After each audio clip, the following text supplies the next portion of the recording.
My legs are starting to cramp from those 6 long hours I've spent in my foxhole as I grunt and painfully readjust my position. Dew collects in a puddle at the bottom of my fighting position, turning it into a muddy sludge. I squint out across the 300 meters in front of me. There's nothing to spot but the tree line and the occasional deer scampering along, completely oblivious to the hundreds of British rifles aimed in its general direction. Somewhere on the other side of those trees is Jerry, full of vinegar and hate and hell-bent on fresh try at another great war. This old Hitler fellow has been working Germany up into quite a furor the last decade, and weeks ago the dam finally broke with German forces pouring into Poland.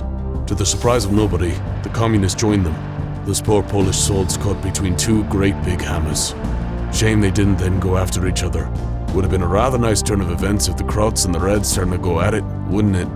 Britain and France were quick to declare war on Germany, and ipso facto, here I am, and here I've been for several weeks now, wetting my sodding pants in ditch water, waiting to fight an enemy that has yet to materialize. I've been bamboozled. They call this the Phantom War.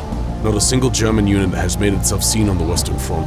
I thought there was a bloody world war on, and turns all the fighting's in Finland. The Russian Reds getting themselves a proper bruising trying to overrun the small nation. Ah, to hell with it. If the damn Krauts aren't going to act like proper civilized people and get this bloody war started at last, then I'll just have to go to the war in Finland. Commander's asking for volunteers to aid in the Finnish defense, and the Russians may be communists, but at least they have the good sense to fight where they damn well say they're going to do so. I never really liked cold weather. Most of my years in the service were in India, but if that's where the fighting is, well, hell's bells, that's where I belonged. I've had enough of sitting around in a hole like a potted plant. A day later, I'm on a truck, part of a small convoy en route to a Belgian port so we can load up and ship up north. We're no sooner over the French-Belgian border than our lead lorry comes to a screeching halt. Suddenly, the officer in charge of the show hops out screaming, yelling at us to turn around immediately. The Krauts are on the attack. Finally! The war is on at last. You can feel war long before you see it. It's down in your belly, a pulsing, rhythmic beating deep in your guts. It's only as you draw closer that you realize it's not in the stomach. It's the heavy artillery, shells weighing dozens of pounds and packed with high explosives, laying waste to men and machine alike. The dull thumps become more well-defined the closer you get to the fighting, the closer you get to hell itself. We pass by blood wagons hurtling down the road towards the rear areas, packed with casualties. Overhead, flyboys zip past, their engines screaming as they race to the front. Somewhere up there in the clouds is a duel taking place, and I don't know much about fighting in the sky, but I'm grateful for the RAF's efforts to keep Jerry's bombers off on X. There's enough high-velocity death in the air already, and we can finally see the effect of dozens of high-explosive shells chewing up the landscape ahead of us. We pass by our own guns now, giving back as good as they're getting. It's incredible to believe anything could survive caught between these 2 great bombardments. We never make it to the front though. Our lorries get commandeered to haul casualties out. Streams of armored trucks, tanks, and other assorted vehicles run past us in long, unbroken lines. Something is very wrong. The war is ahead, not behind. Then we're finally given the news. A retreat has been called. The Germans have pushed through the Ardennes, a terribly thick forest that nobody would have ever believed could be crossed with giant columns of tanks. And yet the damn Jerrys did just that. Clever bastards. The Ardennes were held only by a small French force. The difficult terrain and dense forest should have made a major German troop movement through the area impossible, or at least slow and easy to detect, giving us plenty of time to respond and shore up defenses. The blasted Germans managed to evade detection and get as many as 8 divisions through the Ardennes before anyone ever realized what was going on. I haven't fired a single bullet yet. We're already in full retreat. We've been on foot for nearly 2 days now, but the Germans are relentless, and it's hard to blame them. They've got the bulk of the British Expeditionary Force with its back up against the sea. I heard the Navy scrambling to get enough vessels together for a withdrawal, but if they aren't fast enough, the bulk of Britain's fighting force in Europe are going to be destroyed. I came here looking for a fight. Instead, I'm facing a slaughter. But all this damn running don't sit too well with me. If I don't do something, there won't be much left of the British Army to retreat with, even if the blasted Navy gets its ships in order. Retreat may be the correct tactical choice, but it is something that weighs heavy on a man's heart, saps his strength, and destroys his morale. We won't be feeling that weight today, though. When you get experience enough, you learn to read the fear on a man's face, and what it means, because not every fear is the same. In some, you got the yellow belly aching and quaking fear that makes a man want to surrender the moment his life is seriously in danger, better known as cowardice. In others, though, you got the fear of death, the fear of bodily harm and injury. This is a rational fear, a fear you can fight, a fear whose grip you can break. I inspect the men under my command, and it's these men I seek out. I aim to break the grip of fear on my men. And besides, I haven't even got to fight in this bloody war yet. Late at night, we slip out of camp. We're miles from the coast, but we've been marching steadily backwards for days, the German army nipping on our heels the whole way. It's only the constant fighter cover overhead that kept Jerry from pushing us out to sea already, and the Royal Air Force is paying dearly for it, losing dozens of pilots a day. Those glorious bastards. I have chosen not to disobey, but to reinterpret my order to retreat. I shall comply per the intent of the order, if not the letter. During the day, my men and I follow the British withdraw ever rearwards, but as we do, we make note of the terrain we pass, eyeing potential ambush sites. At night, we abscond from the general forces, sinking away into the dark and retracing our steps back towards the Germans. The Germans march along confidently without bothering to check for mines, booby traps, or other sinister surprises. That costs them dearly, for my men and I make a sport of crawling forwards under the cover of darkness to mine our route of retreat. Some we lay out to target men, others we place to destroy their vehicles. We also sabotage roads and bridges, using explosive charges to create deep furrows that vehicles cannot cross, or toppling sections of bridges, ideally with crowds currently on them. I aim to make the war personal for the Germans. My men and I slip through the lines in the dead of night. We find the camps of German scouts and ambush them. Often we don't fire a shot, the work done by blade and strangulation wire. Beneath each German corpse we leave a little gift. Once a fellow comes along to collect the body of their countryman, they find their surprise: a grenade with the pin pulled that they've triggered when the body was moved. The men have nicknamed it the 2-for-1 special, and I approve. It is decidedly ungentlemanly warfare, but when you've just started your second war of the century, well, I'd consider that to be anything but gentlemanlike behavior. We may own the night, but by day the Germans are relentless. It is a race to the sea, and both sides know it.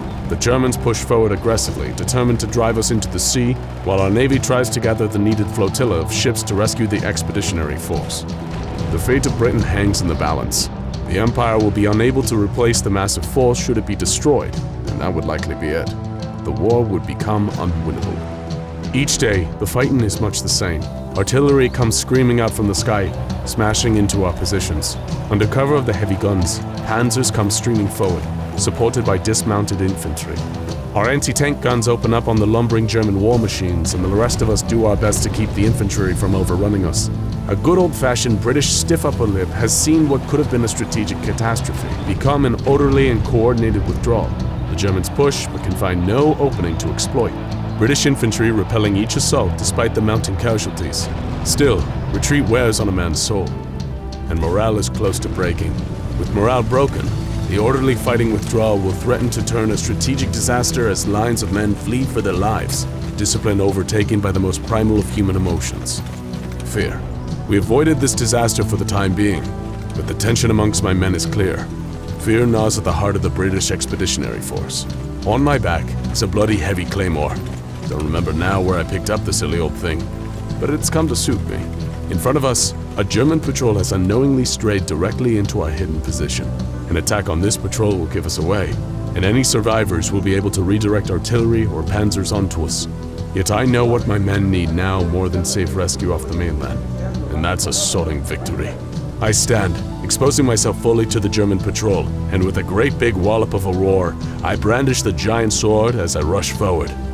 I'm not sure who's most stunned, my men or the Germans, but a moment later, I'm glad to hear the roaring of British rifles opening up. Germans fall where they stand as I continue rushing forward, my rifle long forgotten, sword in hand.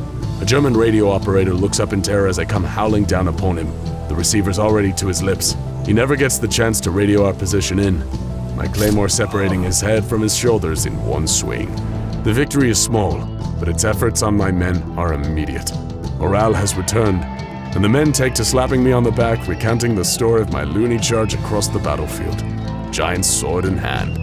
As the tale is told and retold, I slay not only one radio operator, but 4 German soldiers, then half of the German patrol, wicked blade cutting through the crowd ranks like hot knife through butter.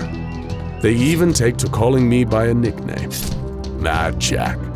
I let the men have their tall tales, not for my own glory, but for the benefits it has on their spirits. The war's been on for almost 6 weeks now, and and we've been in full retreat for almost half that time. The British army has barely seen combat, and already its nose has been well and proper bloodied. Let the men have their stories if it gives them something to bolster their mood, and keeps them fighting back with me at night. The mass exodus is finally underway. A flotilla of vessels ranging from Navy ships to civilian pleasure yachts, all commandeered to rescue Britain's army in Europe. Now we dig in for a proper fight, knowing that the fate of our comrades is upon our shoulders. The Germans are like a hungry shark. They can smell blood in the water. The Panzers come at us each day, and each night I lead my ambushes on German patrols. It is on one that was spotted, and I find myself pinned down by a machine gun nest. 100 yards behind me, I can hear my men shouting for me to crawl to them. I survey my situation. 100 yards to my men, 25 to the machine gun. The math is simple, and besides, I'm a bit tired, and crawling just that far for safety seems like a hell of a lot of work. So I crawl forward instead, using the cover of thick bushes and the occasional shell hole to conceal myself. The German machine gunner is sweeping the battlefield in wide arcs. I'm just a few yards away now, when I stand and take a running start, tossing a grenade that arcs perfectly into the machine gun nest. A moment later, the gun and its operator are no more. The men cheer and I wave them on back to the rear. Best to withdraw while we have the opportunity. As I hurry back though, I spot something. It's a bicycle. Muddy and a bit roughed up, but none worse the wear. Why walk back to friendly lines when one can bike instead? I pick up the bicycle, and placing a German officer's cap I've taken as a trophy on the front headlight, I pedal my way to safety. Entering friendly lines, there's a cheer from the boys. Already tales of my charge against the machine gun are spreading. I'm stopped by an officer. I'm sure I'll get a mouthful about regulation uniforms and non-approved tactics. But no, there's not anger, but a worried look in his eyes. "Oh, chap, you seem to have some blood on your neck there," he says. I wipe my hand, and to my surprise, he's right. Hell's bells, I've been shot through the neck. That damn crowd got one in right before the end after all.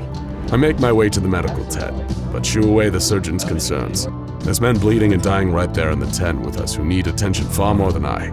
I settle for a quick bandage and some antiseptic. As far as I see it, if the wound was meant to kill me, then it would have by now. After much debate, I do finally agree to his request that I be shipped out for proper medical treatment. I may be leaving Europe early, but I've got my reasons. Someone up the chain has heard of my creative reinterpretation of the order to retreat. And much to my surprise, rather than reprimand me, or possibly court-martial me, they've requested that I investigate an opportunity to continue waging what has been officially termed ungentlemanly forms of warfare. Britain may be out of Europe, but it's by no means out of the fight, and has plans to return. Perhaps if the blasted Americans get their heads out of their arses and hop across the pond, we can return sooner rather than later. For now, though, I look forward to my new assignment, even if I have to leave France early. They're calling them commandos, soldiers who will be returning Europe early and slipping behind enemy lines to perform all sorts of dastardly deeds. I look around the civilian pleasure yachts overloaded with war casualties and touch the bandage on my neck. Dastardly deeds sounds like something I'll very much enjoy inflicting upon the Germans. I'll make them whisper my name in fear around campfires and in beer halls. Mein Gott, they'll say when they see me. It's Mad Jack.